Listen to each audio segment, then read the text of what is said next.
って滋賀県警に関しては勢いよく来てたんでね、まあそのガサっていうので大量に来て機動隊のバスですかね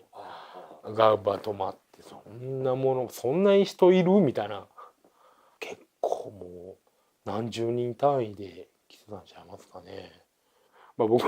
裏見たら縦の上こう風神雷神の絵描いとったりとかね、めちゃめちゃやなこちら思って、チェーンソーみたいなカッターみたいな、よくねニュース逆にニュースで見るような、どんなとこや思ってんのみたいな感じやね。逆に今回のダンスではよくね、だからメディアにもやられたっていうのは僕は思ってる。メディアとか、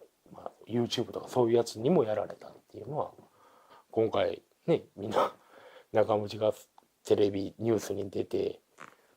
ほらうわ悪そうに映ってるわとは思いますよね。ちゃうのにな。ねえ大原家のみんなこうニュースで出て、普段アホなことばっかり言うてんのに、うわ悪そうに顔映ってるわって思って、ニュース自体見て、そらこんな風に映されてそんな風に報道されたら普通の人はみんな思うわなと。まだね多分僕役員になって2年目とか、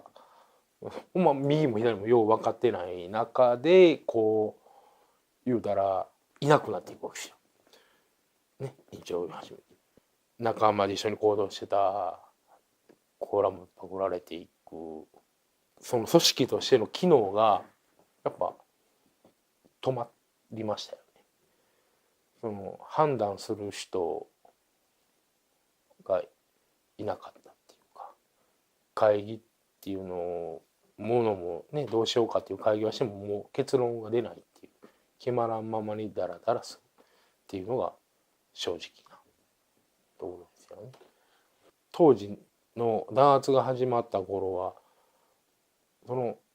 やめるとかじゃなくて最後まで